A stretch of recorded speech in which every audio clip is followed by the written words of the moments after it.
Bienvenue à ce nouveau rendez-vous du savoir. Le plaisir est encore immense de vous retrouver dans ce décor habituel. Vous l'avez certainement compris que nous revenons d'un bref séjour à Mbanzangoum.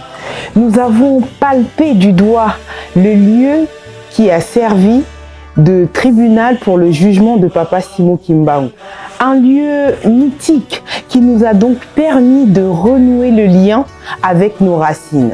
30 ans après cette simulation de procès à Tisville, Papa Simo Kimbangu mourait à plus de 2000 km de sa terre natale en captivité.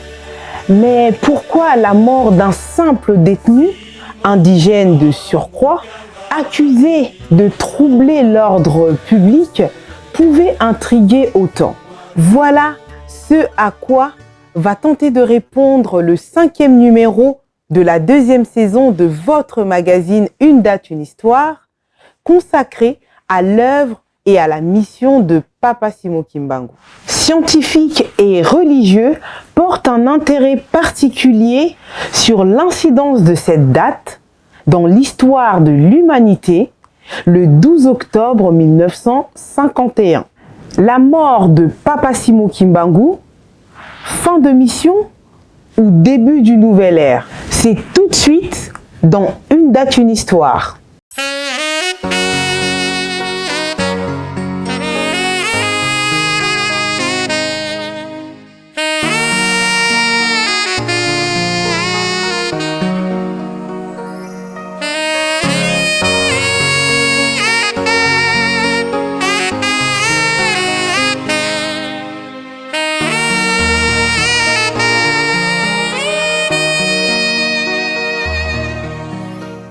Si dans le siècle passé, l'approbation du pouvoir religieux était nécessaire pour valider certaines vérités scientifiques, au risque d'être condamné pour hérésie, le cas de Galilée en est une parfaite illustration. Il est établi de nos jours que la frontière entre le religieux et le scientifique s'est clairement effritée, au point que certaines vérités scientifiques passent pour de l'illusion pour certains hommes religieux et les réalités spirituelles comme des pires allégories pour les hommes de science. Et pourtant, pour comprendre certaines réalités spirituelles, il faut s'armer d'outils scientifiques. La psychanalyse, par exemple, pourrait permettre de déchiffrer les songes qui, pour certains, relèvent de la visitation divine ou démoniaque. Mais pourquoi parlons-nous même de science ici? Ah oui, pour élucider le mystère qui se cache derrière la date du 12 octobre 1951.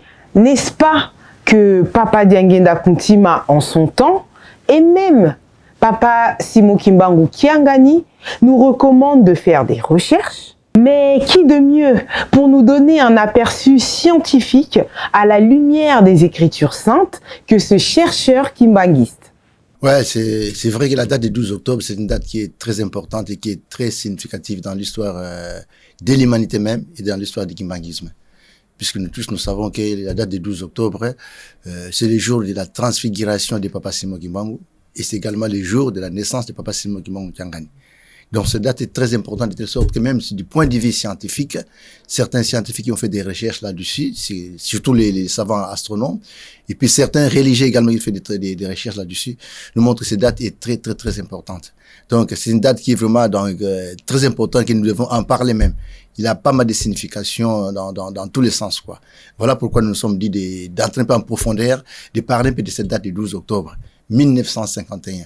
Puisque nous tous nous savons que Papa Simo Kimbangu a commencé sa mission le 6 avril 1921 et le 12 octobre 1951, c'est la date de sa transfiguration. C'est-à-dire, pour être clair, il est mort le 12 octobre 1951. Au même jour qu'il est mort, il naissait en Kamba un enfant au nom de Papa Simo Kimbangu. Donc, c'est ça que nous allons parler. Et pourquoi cette naissance en Kamba d'un petit-fils de Papa Simo Kimbangu? Tout cela est significatif du point de vue scientifique. C'est pour cela que nous avons dit qu'essayons d'approfondir ça. En d'autres termes, nous voulons seulement parler de la fin de l'ère chrétienne et de l'avènement de l'ère du Saint-Esprit. Papa Simo Kimbangu est le Saint-Esprit. Je sais que la chétivité du monde est si grande que les gens ne comprennent pas jusqu'à présent que le Saint-Esprit s'est incarné. Mais c'est depuis le premier siècle que les gens ont commencé à chercher la présence du Saint-Esprit sur la terre. Mais cet événement, effectivement, s'est réalisé sur la terre. Le Saint-Esprit s'est incarné. Comme j'ai dit, à cause de la chétivité des hommes, elle est si grande que nous ne comprenons pas jusqu'à présent que le Saint-Esprit s'est incarné. Mais nous disons que le Saint-Esprit est là. Certaines personnes qui ont fait des recherches commencent à trouver ça, commencent à palper cette vérité. C'est pour cela que nous allons dire que nous allons parler de la fin de l'ère chrétienne et de l'avènement de l'ère du Saint-Esprit. Voilà pourquoi nous avons choisi ce terme-là, pour parler de la date du 12 octobre, qui est la date de la transfiguration de Papa Simon Kimbangu, qui est aussi la date de la naissance de Papa Simon Kimbangu Kiangani. Donc c'est pour cela. Et si nous allons plus loin, nous allons voir que l'Apocalypse nous décrit la fin de l'ère chrétienne et nous annonce l'avènement de l'ère du Saint-Esprit. Donc, pour cela, de la même manière, on a accordé à l'avènement de Jésus-Christ une ère en chronologie. Nous devons également le faire accorder une ère en chronologie de l'avènement du Saint-Esprit. Le Saint-Esprit fait partie de 3 personnes en Dieu. Les gens ont accordé la naissance de Jésus-Christ avec une ère en chronologie. De la même manière, nous avons trouvé nécessaire d'accorder également une ère à l'avènement du Saint-Esprit. Et Jésus-Christ lui-même a annoncé même cette ère même dans la Bible, puisqu'il a fait un signe lors de son dernier repas avec les apôtres. Il dit ceci: allez en chemin, en cours de route, vous allez rencontrer une personne avec une cruche d'eau. Suivez cette personne, il va entrer dans une maison. Et dans cette maison, dites au maître de cette maison que moi je viendrai, nous allons dîner ensemble dans cette maison-là. Les symboles qu'ils ont utilisés quoi? C'est une personne avec une cruche d'eau. Or, aujourd'hui, au niveau de la science, ils appellent ces symboles-là, c'est ces symboles qu'on appelle les verseaux. Le symbole du verseau, c'est une personne avec une cruche d'eau. Donc, Jésus-Christ a anticipé les choses. Il nous a anticipé pour dire que voilà, après moi, viendra cette ère-là. Cette ère-là qu'on appelle l'heure du verseau. Ce n'est pas qu'il a dit qu'il est l'heure du verseau, mais le symbole qu'il a utilisé, une personne avec une cruche d'eau, c'est ce symbole-là que la plupart des scientifiques présentent dans l'heure du verseau. Donc, c'est l'ère du Saint-Esprit qui nous annonce ça. Lui-même dit que moi-même, je viendrai et je serai avec lui dans cette maison. Donc, c'est pour ça que nous avons trouvé très nécessaire, et la plupart même des chercheurs en parlent, que le monde est entré dans une nouvelle heure. Mais jusque-là, les gens ne savent pas encore à quel moment nous sommes entrés dans cette nouvelle ère. Et ça a commencé quand? La première chose, on a dit que l'ère chrétienne que nous avons inaugurée, cette ère, elle est défectueuse. Défectueuse comment? Dans le sens que Jésus-Christ n'est pas né à l'an 0. La plupart des historiens qui s'intéressent là-dessus, tout le monde est d'accord sur ça. Donc, il y a une erreur qui a été commise avec cette ère chrétienne que nous suivons jusqu'à présent, puisque le Christ n'est pas né à l'an 0. Il n'y a même pas longtemps, le pape Benoît XVI, il a écrit un ouvrage là-dessus. D'après lui, le Christ est né 6 ans avant l'ère que nous suivons. Mais dans mes recherches, j'ai trouvé que Jésus-Christ est né 5 ans avant l'ère que nous suivons. De telle sorte que Papa Simon Kimbangu est venu corriger même cette ère-là. Puisque Papa Simon Kimbangu, en 1921, c'est la date où il a commencé sa mission. Mais normalement, il devait commencer sa mission en 1916. Puisque en partant 5 ans avant l'ère chrétienne, jusqu'à 1916, cela fait au total 1921 années. Or, Iserius, qui est un grand historien, nous dit ceci, que la vocation d'Abraham a eu lieu 1921 années avant Jésus-Christ. Donc, vous voyez? Donc, de 1921 avant Jésus-Christ à la naissance de Jésus-Christ. Et 1921 après Jésus-Christ, il y a Papa Simon Kimbangu qui commence sa mission. Donc, pour moi, je me suis dit que Papa Simon Kimbangu veut en même temps corriger l'ère chrétienne. Donc, l'ère chrétienne est défectueuse de 5 ans. Selon mes recherches à moi. Mais le pape Benoît XVI lui a dit que l'ère chrétienne que nous suivons, elle est défectueuse de 6 ans. Il y a pas mal d'histoires là-dessus. Il y en a d'autres qui disent que l'ère chrétienne est défectueuse de 3 ans, 4 à 5 ans. Mais tout cela, c'est en rapport avec la venue de la mort d'Hérode, le roi Hérode, quoi.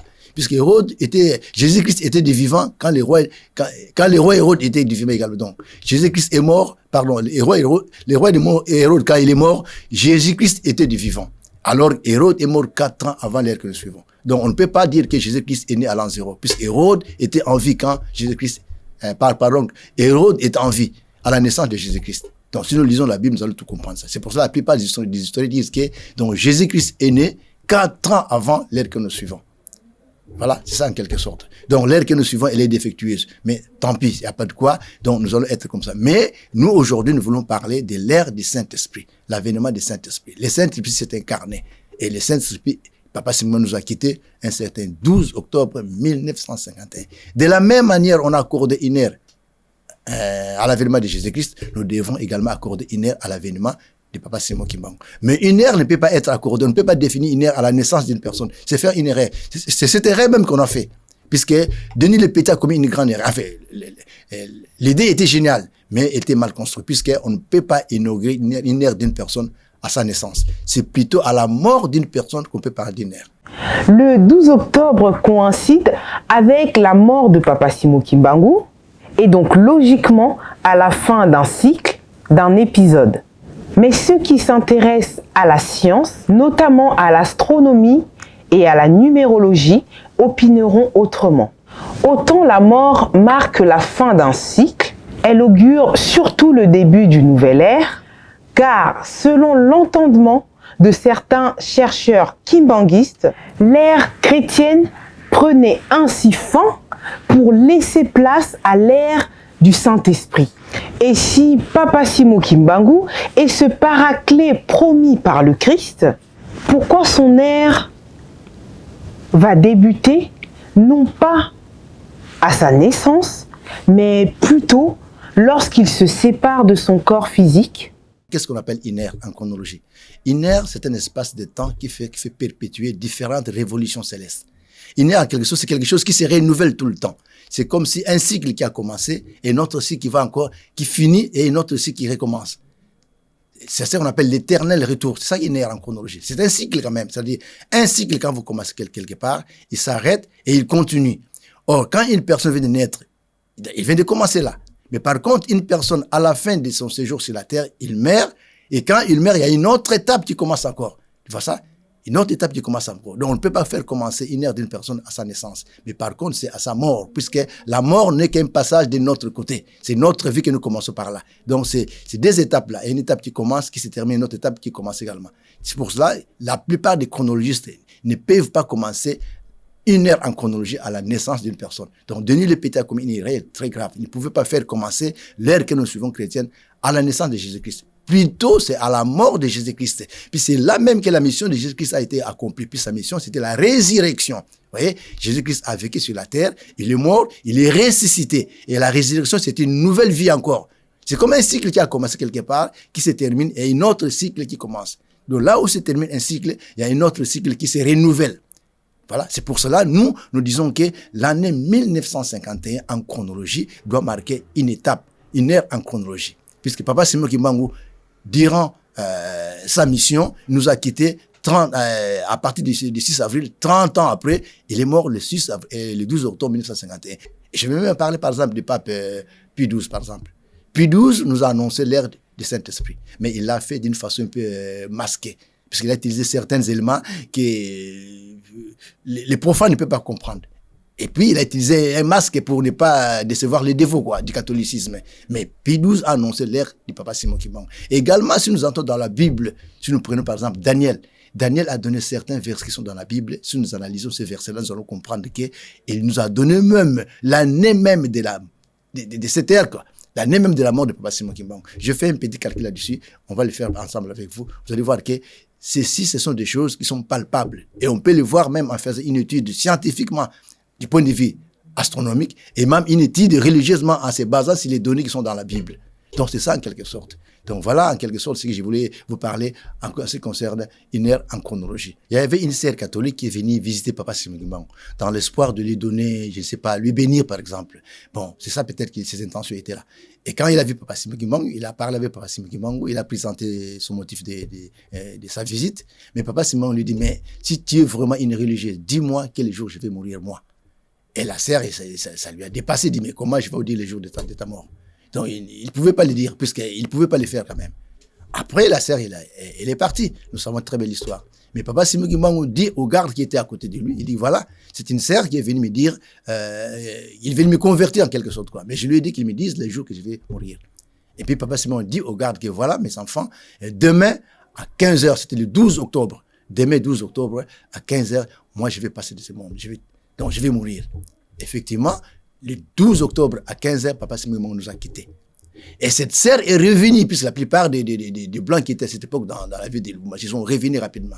Donc, cette sœur a communiqué cette information au Vatican. Et qu'est-ce qui s'est passé au Vatican? Le pape Pie XII a dépêché son secrétaire, Monseigneur Teddy, il est parti annoncer cette nouvelle même à Fatima.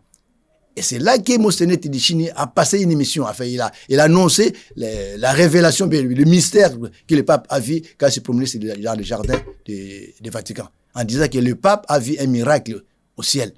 Et c'était le 15 octobre 1951 que le Monseigneur Teddy a passé cette information à Fatima. Donc, en quelque sorte, le pape savait bien que c'est une naissance. C'est une naissance, puisque quand on annonce la venue du mari, cela sous-entend qu'il y a une naissance qui va arriver. Donc, le pape savait bien que comme l'ère du Verseau est finie et que nous entrons dans l'ère du Saint-Esprit, automatiquement, il faut qu'un être divin vienne sur la terre pour s'incarner, qui doit montrer la voie qui doit suivre l'humanité. Et il savait bien que, comme je l'ai dit tout à l'heure, on ne peut pas commencer une ère à la naissance d'une personne. C'est plutôt à sa mort. Et le pire de comble que Papa Simon a fait coïncider ces deux événements au même moment. Et c'est coïncide très bien avec la science astronomique qui dit que à chaque fois un cycle est fini, il y a un autre cycle qui se renouvelle. À chaque fois qu'une ère finit, il y a une autre ère qui se renouvelle. C'est ça tout simplement. Et ça, c'est une très coïncidence. Donc Papa Simon l'a fait, ce n'est pas d'une façon pour montrer que sa divinité, sa puissance.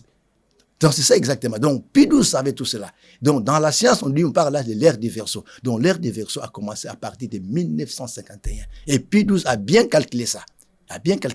Même scientifiquement parlant, si vous prenez par exemple certains astronomes tels que certains astronomes, je vais citer même Eratosthène, qui vivait à Alexandrie par exemple, lui a calculé même, il a fait un calcul sur les méridiens.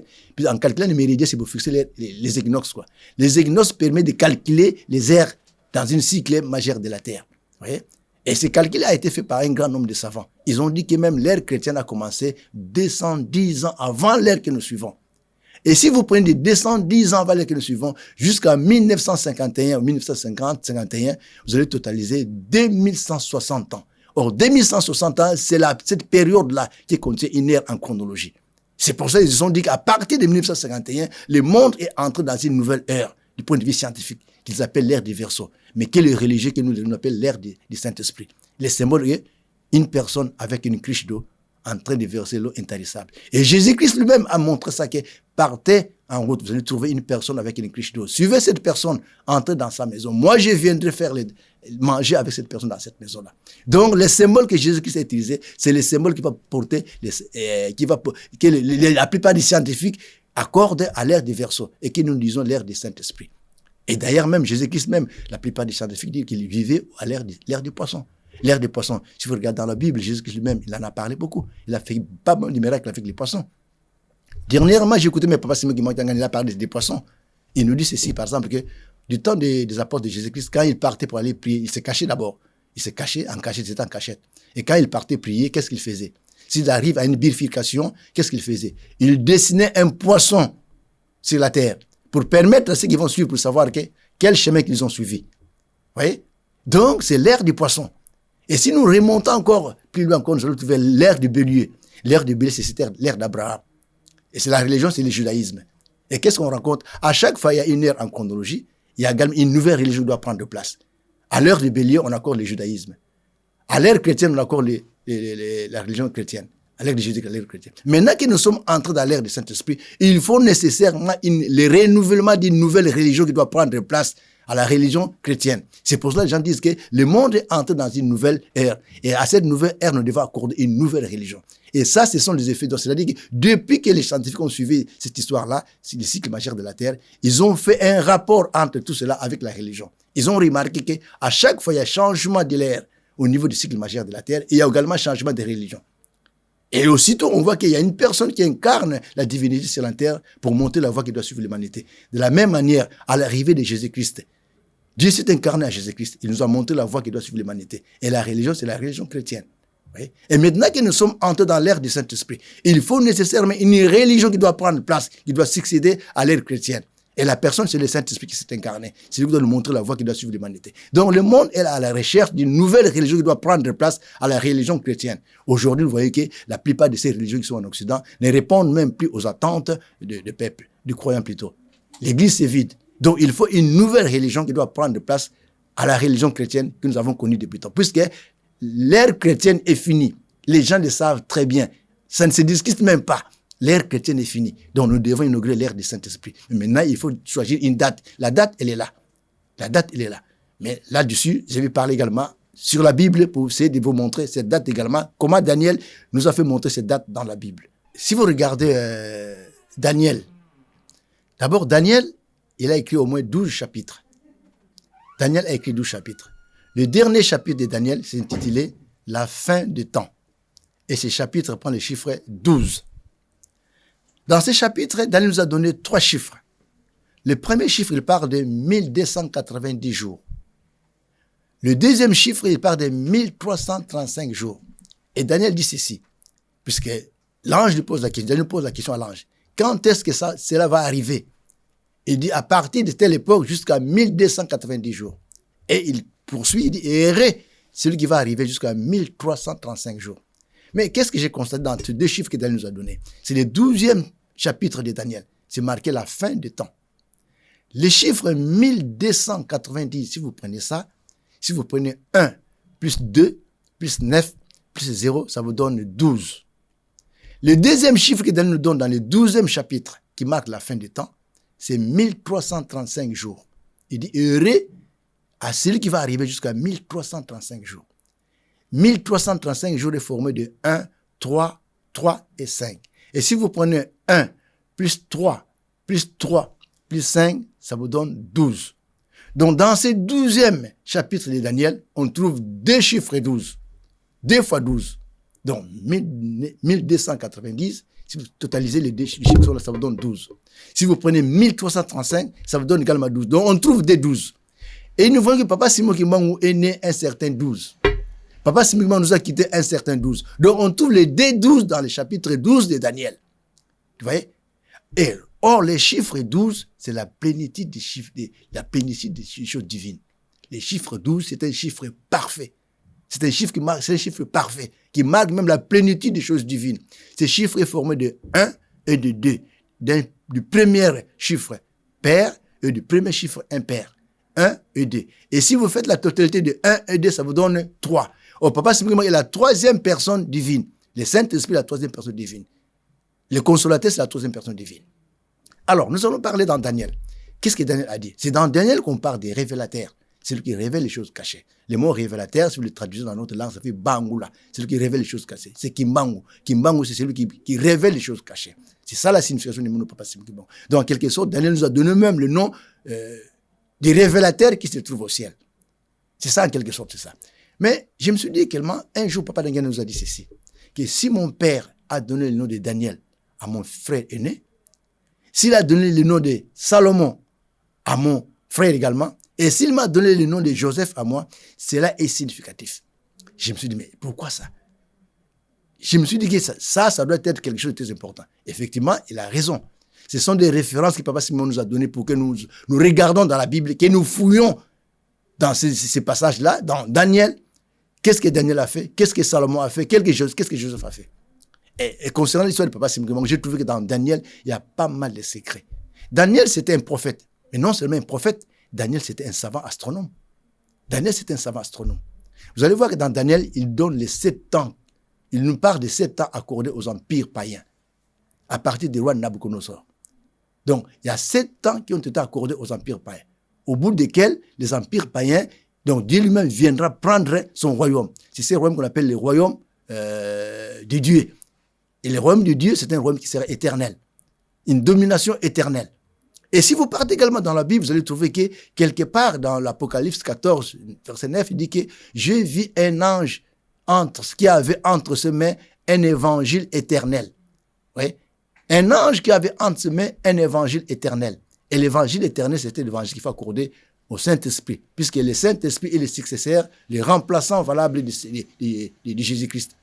Or que le Saint-Esprit, il est marqué que le Consolateur sera avec vous éternellement. Donc l'évangile éternel dont nous parle l'Apocalypse, c'est l'évangile du Saint-Esprit. C'est cet évangile qui doit prendre place dans l'heure du Saint-Esprit que nous sommes entrés. C'est cet évangile-là. Et la domination éternelle également doit être accordée à cet évangile éternel que nous a présenté Daniel. De la même façon, Jésus-Christ dit que vous dites dans votre prière ceci, demandez au Père, notre Père qui est aux cieux, que ton règne vienne. Donc Jésus-Christ demande que le règne du Père vienne. Or, le Père de Jésus-Christ, c'est le Saint-Esprit. Vous voyez? Si le Saint-Esprit est le Père de Jésus-Christ, donc le règne, ce sera un règne éternel. À cette règne éternel s'accorde l'évangile éternel que l'ange avait entre ses mains. La domination éternelle dont nous parle Daniel, c'est ça également. Et tout cela doit faire entrer dans l'ère du Saint-Esprit que nous sommes entrés. Le monde ne peut pas rejoindre la résurrection sans pour autant passer dans l'ère du Saint-Esprit. Le monde ne peut pas rejoindre la résurrection sans pour autant passer dans l'ère du Saint-Esprit. C'est dans l'ère du Saint-Esprit que la résurrection va s'accomplir. Quand Pie XII a annoncé l'avènement du Saint-Esprit, l'ère du Saint-Esprit, il ne pouvait pas être clair là-dessus. Sinon, ça va tout brisquer. Donc, il a utilisé également un masque pour nous annoncer ça. Mais il faut être intelligent pour comprendre toutes ces choses-là. Donc, nous disons tout simplement que le monde est à la recherche d'une nouvelle religion qui va répondre mieux aux attentes des croyants d'aujourd'hui. Les religions d'aujourd'hui sont vides. Spirituellement, ils sont vides, ces religions-là. Et puis, nous assistons au retour à la source. Au retour à la source. C'est-à-dire que toute chose doit être restituée à qui des droits. Et en quelque sorte, c'est la prophétie d'Isaac qui est en train de s'accomplir. C'est la prophétie d'Isaac. Lisons bien la prophétie d'Isaac. La prophétie d'Isaac qui est en train de s'accomplir. Donc, toute chose doit retourner à qui des droits.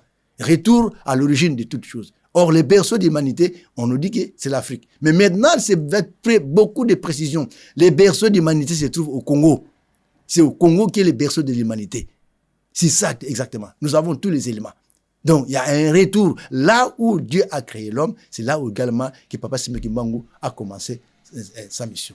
Donc, aujourd'hui, à ces berceaux de l'humanité, on trouve une nouvelle religion qui vient de prendre place. Et ça s'accorde bien avec la Nouvelle Jérusalem également. Donc, dans ce lit-là où il y a la Nouvelle Jérusalem, c'est dans ce lit également que Dieu a créé l'homme. C'est le berceau de l'humanité qui se trouve en Kamba. Donc, tout revient là où on a commencé.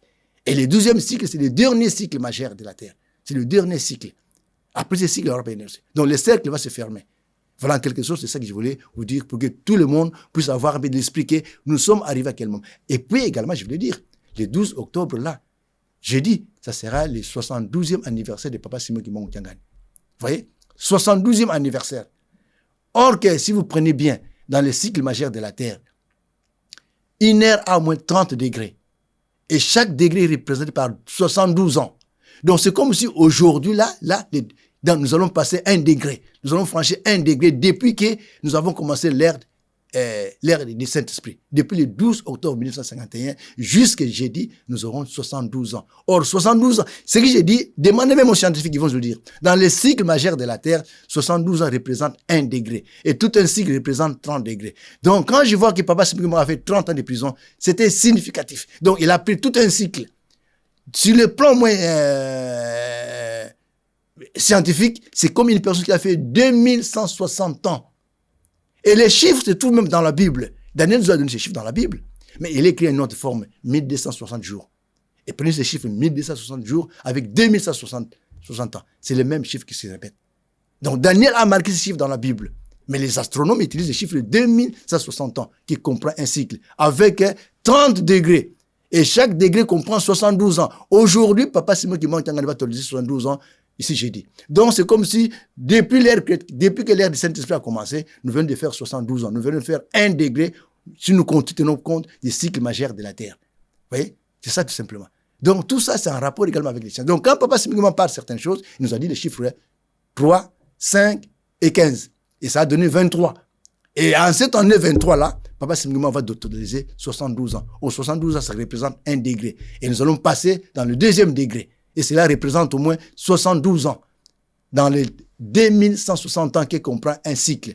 Une ère en chronologie. Vous voyez? Et une ère en chronologie à 30 degrés. C'est en quelque sorte de ça. Donc tout ça, quand Papa Simeki parle de certaines choses, nous devons voir les 2 volets. Soit des volets spirituels et des volets matériels également. C'est ça qu'il faut voir. Donc tout ce qu'ils disent là, c'est... Donc si vous faites des recherches, on va le trouver. Je sais que les gens vont dire, qui est Papa Simeki Mbangu Tiangani? Mais avec le temps, vous allez connaître. Puisque c'est ça que j'ai pas tout à l'heure, la chévitivité spirituelle des hommes. C'est cette chévitivité spirituelle des hommes qui fait qu'on n'arrive pas à comprendre que le Saint-Esprit s'est incarné. Mais les grandes personnalités de ce monde ont compris déjà ça. Et les choses, ça ne se dit pas comme ça, ça se dit de bouche à oreille. Il faut aller chercher. Moi, j'ai dit Platon, par exemple, Platon qui cherchait même le nom de Dieu. Vous savez qu'est-ce que Platon a dit? Platon a dit ceci. Trouver les noms du Père et du Créateur du cosmos, cela exige beaucoup d'efforts. Mais quand vous avez trouvé ces mots-là, il n'est pas bon d'en parler à tout le monde. Vous voyez? Et Platon vivait 4 siècles avant Jésus-Christ. Il dit que trouver le nom de celui qui a créé l'univers et fabricant de l'univers, du cosmos, cela exige beaucoup d'efforts. Mais quand vous avez trouvé ce nom-là, il n'est pas bon d'en parler à tout le monde. Aujourd'hui, les Occidentaux viennent en Kamba, mais quand ils rentrent ici, ils vous disent tout cela? Mais non. Et depuis que l'humanité, nous sommes entrés dans l'ère du Saint-Esprit, depuis le 12 octobre 1951 jusqu'aujourd'hui, là, c'est jeudi là, le 12 octobre, l'humanité va totaliser 72 ans. Et cela représente 1 degré. Et maintenant, nous allons passer au 2e degré. Il me semble que c'est pour ça que Papa Simon dit que Tozo Kotambola Yasika. Nous entrons dans une... Le compteur est mis à 0, que nous allons encore recommencer, puisque nous allons commencer là, le 2e degré. Donc, tout ce que Papa nous dit, ça a parfois un impact, ça a parfois un rapport, il y a parfois une relation avec le monde scientifique. Mais nous, parfois, on se donne beaucoup, bon, c'est pas notre faute, quoi. On se concerne beaucoup à ce qui concerne la foi. Mais parfois, il faut aussi regarder du côté scientifique. Puisque les hommes de science sont en train de faire des recherches également. Et les recherches, parfois, ça vient même, ça ne vient pas en contradiction. Ça vient parfois en relation avec ce qu'on voit dans les religions, par exemple. Mais nous, parfois, on se donne beaucoup à la foi, mais il faut aussi que ce n'est pas en vain quand Papa dit que Bisto Gozoa 1/4, Bambazoa qui, Bisto Gozoa 3/4, Bambazoa qui 1/4. Il utilise les chiffres 1/4 et 3/4. Mais regardez ces chiffres-là. Ils sont en rapport avec la science. Ce n'est pas en vain dans la Bible, on trouve les chiffres. Si on trouve les chiffres dans la Bible, les chiffres c'est quoi? C'est les mathématiques. Et les mathématiques, c'est la science. Dieu même a fait usage de ces chiffres-là. Donc, la science et la religion ont une origine commune. La science, qu'elles le veulent ou pas, la science et la religion ont une origine commune. Le premier scientifique, c'est Dieu. Tout a été fait pour tenter d'étouffer l'œuvre de Papa Simon Kimbangu. Rien n'a donc été laissé de côté. Au nombre d'actes qui justifient cet acharnement, nous citons les déportations massives de ceux qui ont accepté de suivre son chemin et la privation de liberté physique pour l'envoyé du Christ lui-même. D'aucuns avaient imaginé que son anéantissement correspondrait à la fin de sa mission, au point qu'à sa mort, l'intention de ternir son image s'est poursuivie à travers un acte d'apparence anodine, mais lourd de signification. Imaginez bien que l'homme blanc, même à sa mort, avait placé un paquet de cigarettes dans les poches de Papa Simon Kimbangu. Tout ça pourquoi? Pour le discréditer, sachant que Papa Simon Kimbangu ne fumait ni ne buvait. Cet acte d'un cynisme hors pair devrait interpeller tout kimbanguiste quant au respect des interdits inaliénables dont le tabac et l'alcool. Ce cycle, donc l'ère du Saint-Esprit qui a débuté depuis 72 ans, est piloté d'une main de maître par lui-même Papa Simon Kimbangu avec son corps nouveau. J'ai cité Papa Simon Kimbangu Kiangani, le patron de la 4e génération. Nous espérons que la 2e saison vous satisfait amplement. Pour nous parfaire, nous avons besoin de vos contributions. Pour cela, n'hésitez pas à nous écrire et à participer à nos cagnottes que vous trouverez à chaque fois sur nos vidéos. Nous ne cesserons de vous remercier pour vos contributions, vos remarques, vos retours qui nous vont à chaque fois droit au cœur. Toute notre gratitude à sa divinité Papa Simon Kimbangu Kiangani, ainsi qu'à tous les conseillers et conseillères directs, et plus particulièrement à la révérende Maman Sidonie Lumwini Dio pour sa contribution personnelle pour cette œuvre.